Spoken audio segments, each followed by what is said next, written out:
Thiruvananthapuram seat വിട്ടുകൊടുക്കില്ലെന്ന് ജനാധിപത്യ കേരള കോൺഗ്രസ്. അനുകൂല വിധി വന്നാൽ ആന്റണി രാജു തന്നെ മത്സരിക്കുമെന്ന് ഡോക്ടർ കെ.സി. ജോസഫ് പറഞ്ഞു. വിജയൻ തോമസ് മത്സരിക്കുമെന്ന വാർത്ത നേതൃത്വം തള്ളി.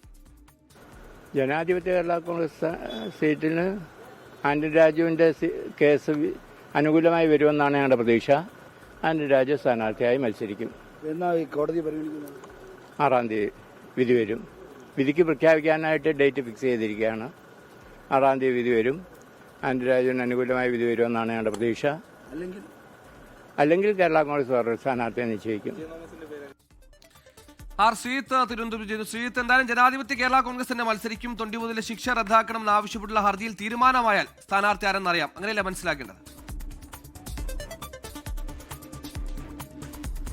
സുഹേൽ, തീർച്ചയായും ജനാധിപത്യ കേരള കോൺഗ്രസ് കഴിഞ്ഞ തവണ മത്സരിച്ച സീറ്റാണ് തിരുവനന്തപുരം സെൻട്രൽ സീറ്റ്. അവിടെ ആന്റണി രാജു ആയിരുന്നു സ്ഥാനാർത്ഥി. അവിടെ നിന്ന് അദ്ദേഹം വിജയിച്ചു. എന്നാൽ അദ്ദേഹം MLA ആയിരിക്കുമ്പോഴാണ് ഈ തൊണ്ടിമുതൽ തിരിമറി കേസിൽ നെടുമങ്ങാട് കോടതിയുടെ ശിക്ഷ ഏറ്റുവാങ്ങി അദ്ദേഹത്തിന് അയോഗ്യത കൽപ്പിച്ചത്. ആ അയോഗ്യത നീട്ടിക്കിട്ടാൻ നേരത്തെ ഉണ്ടായിരുന്ന കോടതി വിധിക്ക് സ്റ്റേ കിട്ടാൻ വേണ്ടിയായി അദ്ദേഹം മജിസ്ട്രേറ്റ് സെഷൻസ് കോടതിയിൽ സമീപിച്ചു. അവിടെ നിന്ന് അനുകൂല വിധി ഉണ്ടായില്ല. ഇപ്പോൾ ഹൈക്കോടതിയെ സമീപിച്ചിരിക്കുകയാണ്. 16-ന് കേസ് വിധി പറയാൻ മാറ്റിവെച്ചിരിക്കുകയാണ്. കേസിൽ വിധി വരുന്നത് അനുകൂലമായിട്ടാണെങ്കിൽ ആന്റണി രാജു തന്നെ അവിടെ മത്സരിക്കും.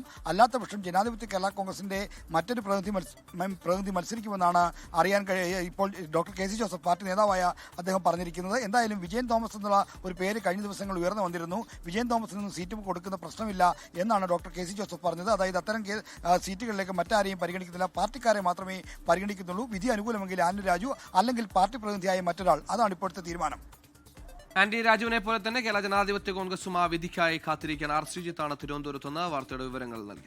ലോകത്തെവിടെയായാലും ഏത് സമയത്തും 24 വാർത്തകളും ഓഗ്മെന്റഡ് റിയാലിറ്റി പാക്കേജുകളും എക്സ്പ്ലെയിനറുകളും വിശദമായി കാണാൻ ഞങ്ങളുടെ യൂട്യൂബ് ചാനൽ നിങ്ങൾക്ക് സബ്സ്ക്രൈബ് ചെയ്യാം.